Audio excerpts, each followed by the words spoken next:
ஓம் ஸ்ரீ சாய்ராம். மார்கழி 16 திருப்பாவை 16. நாயகனாய் நின்ற நந்த கோபனுடைய கோயில் காப்பானே, கொடித்தோற்றும் தோரண வாயில் காப்பானே, மணிக்கதவம் தாழ்த்திரவாய், ஆயர் சிறுமியரோமுக்கு அரைபறை மாயன் மணிவண்ணன் நென்னலே வாய் நேர்ந்தான், தூயோமாய் வந்தோம் துயிலெழ பாடுவான், வாயால் முன்னம் மாற்றாதே எம்மா, நீ நேய நிலைக்கதவும் நிக்கேலோர் எம்பாவாய்.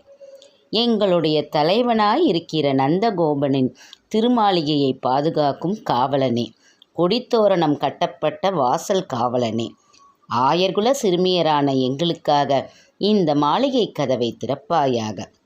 மாயச் செயல்கள் செய்பவனும் கரிய நிறத்தவனுமான கண்ணன் எங்களுக்கு ஒளியெழுப்பும் பறை தருவதாக நேற்று சொல்லியிருக்கிறான்.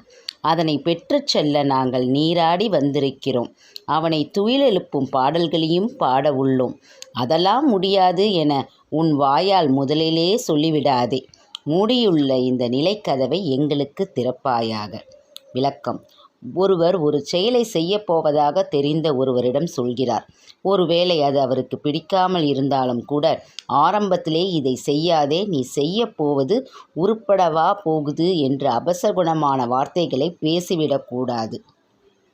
அப்படியா என்று ஆரம்பித்து செய்ய போகும் பணியை பற்றி முழுமையாக தெரிந்து கொண்டு அதன்பின் இப்படி செய்தால் நன்றாக இருக்குமே என்று சாந்தமாக அறிவுரை சொல்லலாம்.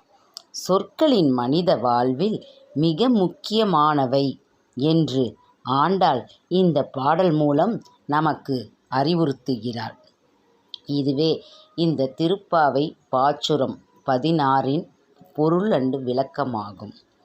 உங்களுக்கு இந்த சேனல் பிடித்திருந்தால் லைக் செய்யுங்கள், ஷேர் பண்ணுங்கள், சப்ஸ்கிரைப் செய்யுங்கள். மீண்டும் பாச்சுரம் 17 சந்திப்போம்.